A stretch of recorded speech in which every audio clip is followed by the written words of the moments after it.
وقل رب أعوذ بك من همزات الشياطين وأعوذ بك رب أن يحضرون. Assalamualaikum, salam sejahtera, selamat malam. Terima kasih kepada pendengar-pendengar Abel Seram Channel. Abel ucapkan semoga kita semua dipanjangkan umur, dimurahkan rezeki dan diberi kejayaan di dunia dan di akhirat. Siapa belum subscribe, bolehlah tekan button subscribe agar tidak terlepas cerita-cerita daripada Abel lah. Abel ada terima cerita daripada penulis page Iban. Dia menceritakan kisah atuk dia. Atuk dia ni berburu pada waktu malam. Orang Iban berburu seorang-seorang pada waktu malam, memang berani kan, dengan masuk ke dalam hutan, lepas tu menyelusuri sungai Sarawak ni seorang-seorang. Dia seorang-seorang tengah-tengah malam. Penulis tak bagi tahu nama kampung dia ni, dia nak rahsiakan.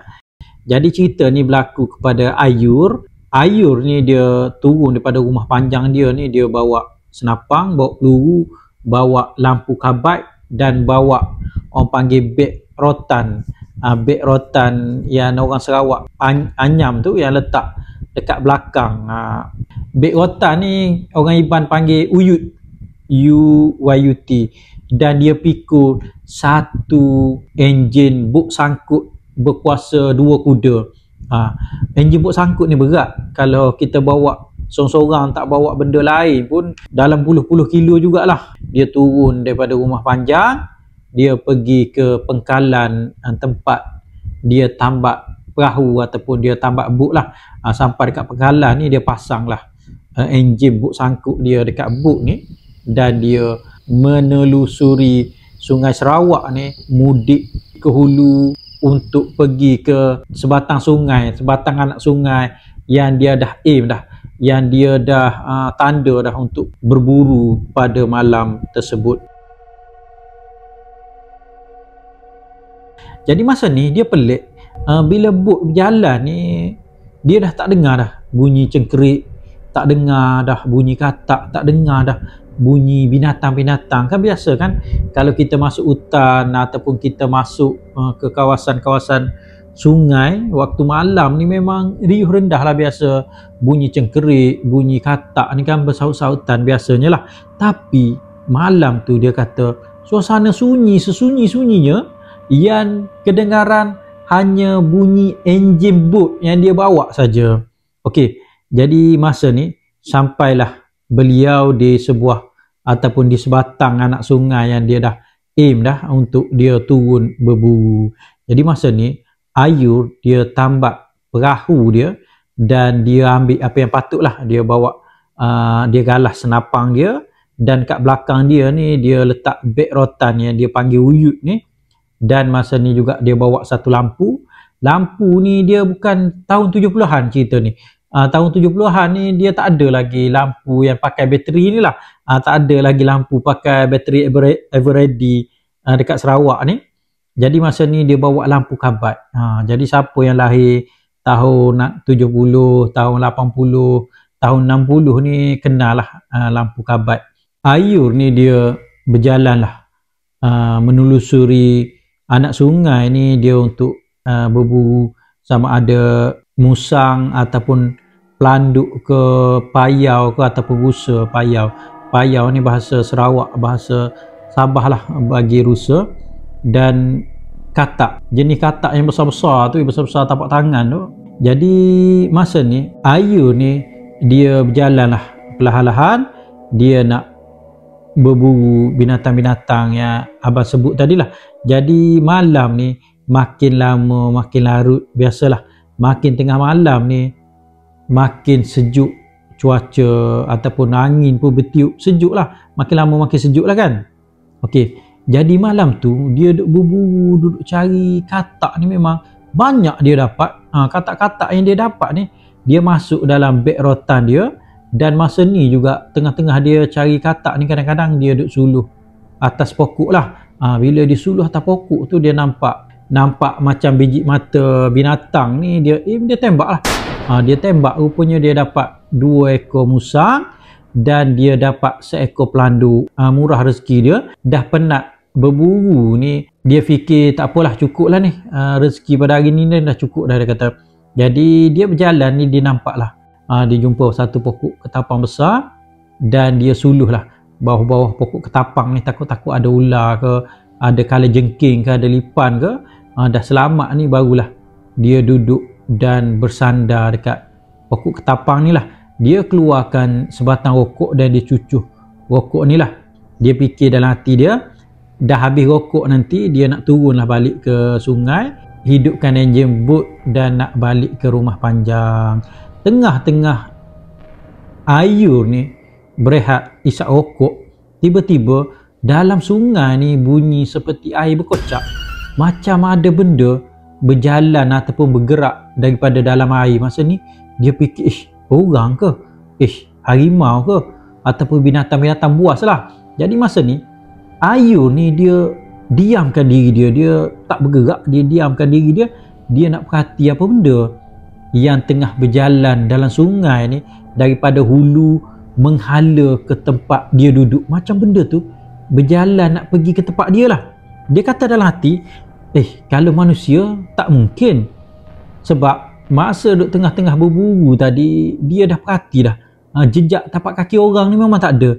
Orang Iban ni memang mahir lah kalau bab-bab nak kesan tapak kaki orang, tapak kaki binatang ni. Memang mereka ni orang panggil expert, mereka ni memang mahir lah. Sebab tu banyak daripada orang Iban ni boleh jadi Iban tracker lah, penjejak Iban dalam tentera kan.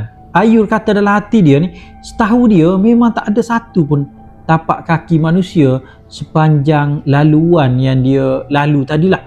Dia kata tak apalah, mungkin dia ada tak perasan kot, ada tapak kaki yang dia tak perasan. Jadi dia duduk tunggulah bawah pokok ni, dia nak tengok apa benda yang akan muncul di dalam sungai nanti. Tengah-tengah dia duduk perhati ni, nampaklah seorang lelaki. Masa ni terkejut dia bila ada seorang lelaki yang memakai pakaian tradisional orang Iban. Dia pakai pakaian tradisional Iban ni, kalau kita tengok tarian gawai, orang-orang Iban duduk menari tarian gawai ni, pakaian dia macam tu lah, jenis pakaian yang bersulam tu. Yang cantik punya baju ni menyapa Ayur lah. Dia tegur Ayur, dia tanya, ada dapat apa-apa ke? Dia tanya macam tu lah. Jadi Ayur pada masa ni dia jawab lah, adalah dapat sikit. Sambil masa ni Ayur ni dia keluarkan rokok dia hulur kepada lelaki tersebut. Jadi masa ni lelaki ni dia ambil rokok yang dihulurkan oleh Ayur dan dia letak dekat bibir dia lah. Rokok ni jenis rokok gulung pohon sagu, made in Indonesia lah, buatan Indonesia. Masih ada lagi rokok ni sampai sekarang. Sambil isap rokok ni, sambil duduk berbual, sambil duduk bercakap-cakap lah. Dia tak bagi tahu pula bercakap pasal apa. Jadi bila dua-dua ni dah habis dah rokok yang dihisap ni, si lelaki ni dia minta izin. Dia kata, saya nak balik dululah. Dia kata terima kasih lah sebab bagi rokok. Jadi dia tengok si lelaki ni berjalan menghala ke hilir sungai. Dan masa ni Ayur ni dia tak fikir apa-apa. Dia tak fikir pula, peliknya lelaki ni pakai baju macam ni kan, baju tradisional tengah-tengah malam ni. Dia tak fikir pula macam tu. Biarlah, tak apalah. Dia lupakan benda tu dan dia ambil musang yang ada dalam baku rotan ni. Dia keluarkan 2 ekor musang ni dan dia belah perut musang ni lah. Dia siang musang ni dan dia siang pelanduk yang dia dapat ni. Jadi dia dah siap siang buang perut semua ni. Sampai rumah nanti tak perlulah nak susah-susah nak siang, terus boleh masak, dia kata.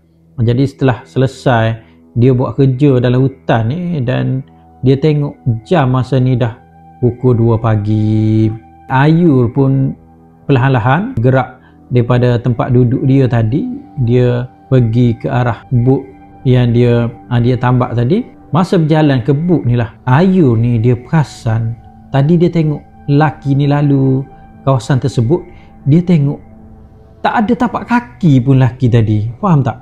Kalau biasa berjalan tepi sungai ni mesti nampak tapak kakinya, tapi dia tak nampak pun bekas tapak kaki ataupun bekas tapak kasut lelaki tadi. Jadi bila dia teringat balik, barulah dia perasan yang lelaki tadi memang tak pakai kasut, berkaki ayam. Tapi benda tu dia rasa macam tak apalah, sebab mungkin pada tahun 70-an ni kalau berkaki ayam ni bukan benda yang pelik lah. Mungkin sebab lelaki ni nak berburu juga tak pakai kasut. Maknanya dia kalau berkaki ayam berburu lebih senyap dan lebih senang nak dapat binatang lah. Okey lah. Tapi masa ni juga tiba-tiba timbul rasa seram pada diri Ayu lah. Dia tiba-tiba dia rasa seram. Betul ke manusia tadi? Betul ke orang? Takkanlah langsung tak ada tapak kaki kan, dengan pakai pakaian tradisional, lepas tu tak pakai kasut pula. Dia kata okey, tak apalah. Dia kata masa ni dia berhenti sekejap. Dia berhenti sekejap daripada berjalan ni, dan dia rasa bulu roma dia tegak berdiri. Dia menggigil masa ni, rasa takut. Barulah dia flashback balik.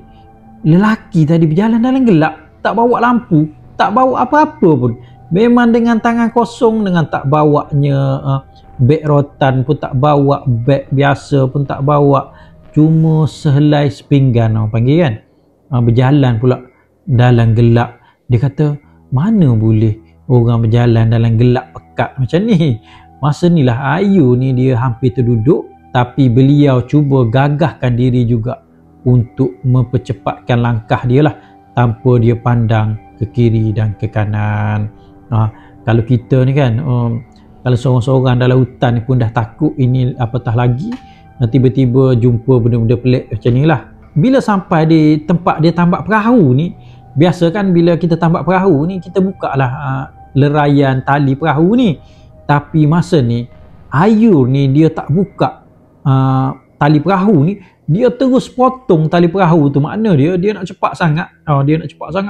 Dia ambil golok dia ni, dia terus cantas potong tali perahu ni, dan dia terus start engine boat ni, terus balik ke rumah Panjang. Sepanjang perjalanan balik ke rumah ni, dengan angin malam yang sejuk ni, dia rasa macam menggigil.